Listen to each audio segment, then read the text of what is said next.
Assalamualaikum warahmatullahi wabarakatuh. Perkenalkan kami dari kelompok 15 mata kuliah teori akuntansi. Di sini kami akan menjelaskan tentang perubahan yang telah terjadi pada teori akuntansi saat ini.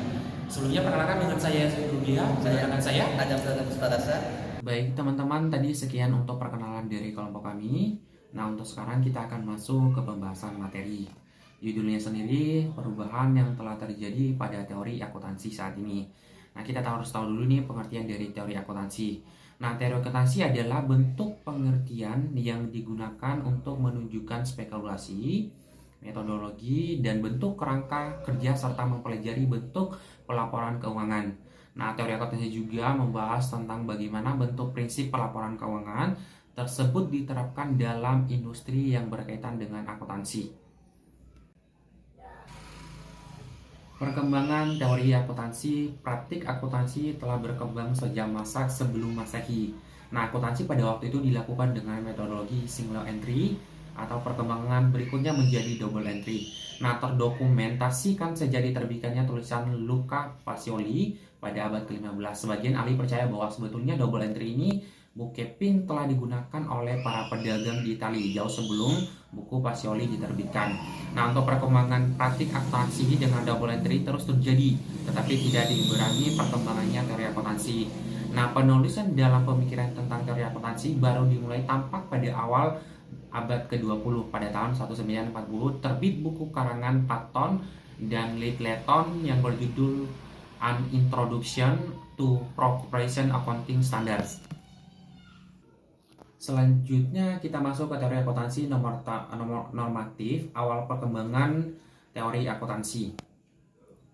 Nah, menghasilkan teori normatif yang didefinisikan sebagai teori yang mengharuskan dalam teori normatif digunakan kebijakan nilai atau value adjustment yang minimum mengandung sebuah premis atau work teknis 1197 32 pada awal perkembangannya. Penulisan teori akuntansi normatif belum menggunakan pendekatan investasi formal teori disusun terutama untuk mengembangkan postulat akuntansi. Nah, berbagai penulis yang berbeda mencoba mengembangkan postulat akuntansi sehingga terkumpul banyak pendapat. Meskipun begitu, perkembangan teori normatif berikutnya adalah mulai digunakan pendekatan investasi terstruktur formal, yaitu pendekatan dedukatif. Selanjutnya kerangka konseptual VSB, kerangka konseptual yang diterbitkan oleh VICB mulai tahun 1979 dimulai dengan perumusan tujuan pelaporan keuangan atau CVSC 1,1979. Dasar penyajian informasi adalah kegunaannya bagi pengambilan keputusan. Postulat akuntansi tidak dimasukkan dalam kerangka konseptual, tetapi karakteristik informasi menjadi dasar penentuan kegunaan laporan keuangan dalam pengambilan keputusan. Kerangka konseptual ini sesuai dengan teori keputusan. Selanjutnya kita masuk ke teori akuntansi positif yang dapat dikelompokkan menjadi dua tahap, yaitu penelitian akuntansi dan perilaku pasar modal. Dalam tahap ini tidak dijelaskan tentang praktik akuntansi, tetapi dilakukan penelitian terhadap hubungan pengumuman laba dengan reaksi harga saham. Nah, untuk melakukan penelitian dalam tahap ini digunakan hipotesis pasar efisien dan capital asset pricing model atau CAPM. Nah, penelitian dalam tahap kedua dilakukan untuk menjelaskan dan memprediksikan praktik akuntansi antar perusahaan yang difokuskan pada alasan oportunistik dalam hal perusahaan memilih metode akuntansi tertentu atau pada alasan efisiensi, yaitu metode akuntansi dipilih untuk dari 2000 Jaki Bralituan sampai 480 Sinaraki biaya kontrak antara perusahaan dengan stakeholdernya. Baik teman-teman, selanjutnya kita akan masuk ke hipotesis pasar efisiensi. Perkembangan hipotesis pasar efisien mempunyai pengaruh besar terhadap akuntansi keuangan atau Scott tahun 1997 menyatakan bahwa hal ini pasar akan menyesuaikan harga terhadap ekspektasi kejadian di perusahaan secara tidak bias. Perubahan harga pasar akan terjadi karena adanya informasi yang tidak diharapkan sebelumnya. Kondisi pasar efisiensi terjadi karena dua faktor atau poster 19863 300 sampai 302, yaitu adanya kegiatan bersaing di antara pelaku pasar. Masing-masing pelaku akan mencari informasi terkait dengan surat berharga itu. Nah, kemudian yang kedua adalah law of large number, yaitu pelaku pasar jumlahnya banyak sehingga Bila masing-masing melakukan kegiatan, maka akan terjadi banyak kegiatan. Dalam keadaan ini, kesalahan satu pihak akan diimbangi oleh kesalahan pihak lainnya. Teori keagenan. Teori keagenan dapat dipandang sebagai satu versi dari game teori yang membuat model proses kontrak antara dua atau lebih. Scott menyatakan bahwa perusahaan memiliki banyak kontrak, misalnya kontrak kerja antara perusahaan dengan para manajernya dan kontrak pinjaman antara perusahaan dengan krediturnya. Kedua jenis kontrak ini seringkali dibuat berdasarkan angka laba bersih.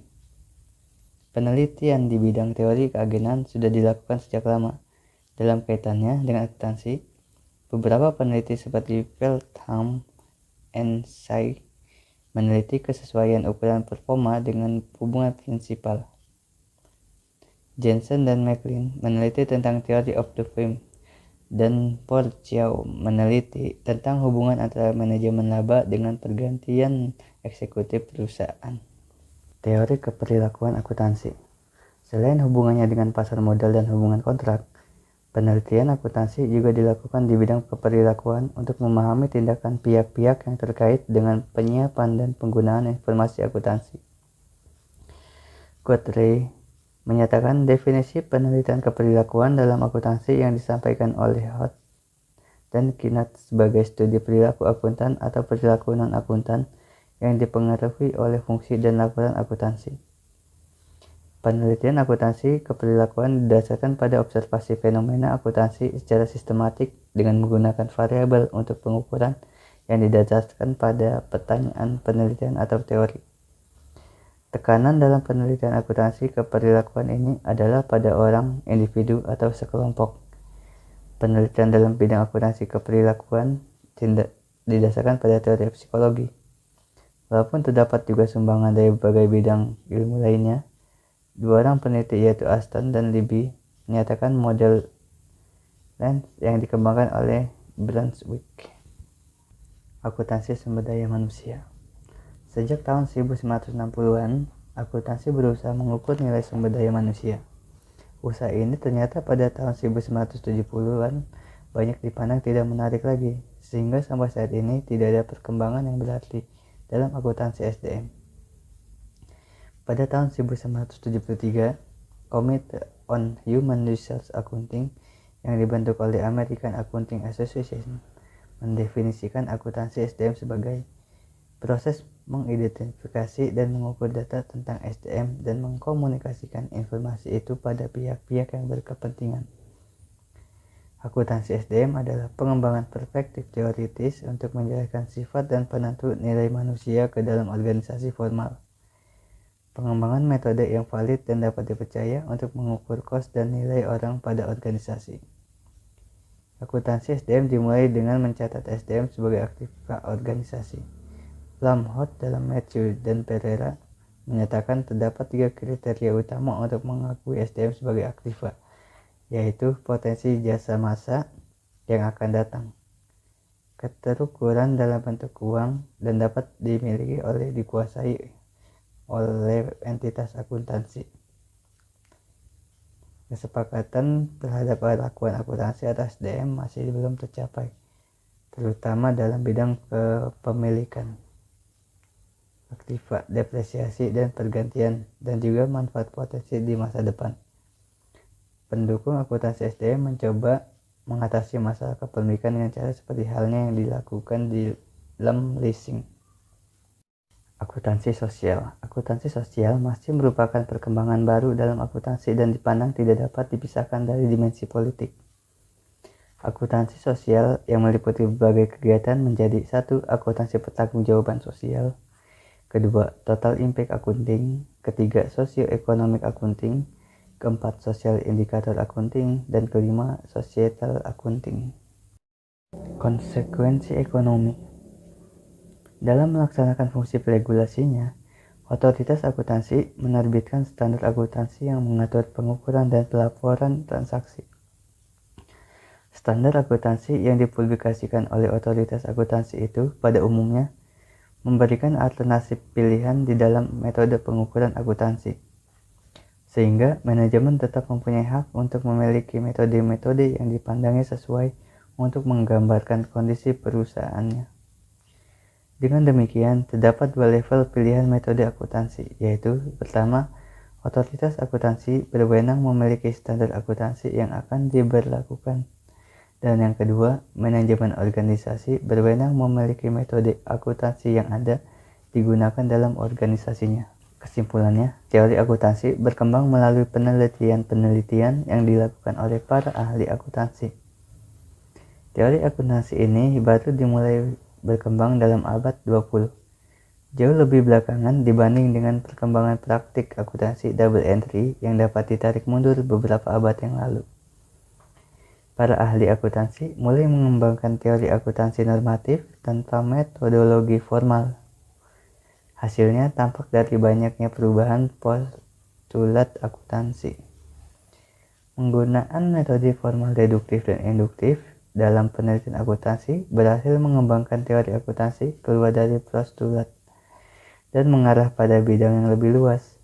Para peneliti akuntansi menggunakan teori dari berbagai ilmu seperti ekonomi, psikologi, manajemen, sosiologi, dan bidang-bidang lainnya dalam penelitian, sehingga teori akuntansi berkembang seperti saat ini, mencangkup berbagai bidang, antara lain dalam bidang pasar modal, keperilakuan, keagenan, dan konsekuensi ekonomi. Teori akuntansi juga dikembangkan ke arah memperluas cakupan informasi di dalam bidang akuntansi SDM dan akuntansi sosial. Pengembangan teori seperti yang terjadi saat ini seharusnya tidak berhenti, tetapi diteruskan agar manfaat teori dapat terus berkembang sehingga dapat menjawab semua pertanyaan-pertanyaan baru yang timbul. Terima kasih. Sekian pemaparan materi dari kelompok kami. Semoga ilmunya bermanfaat. Cukup sekian. Terima kasih. Wassalamualaikum warahmatullahi wabarakatuh.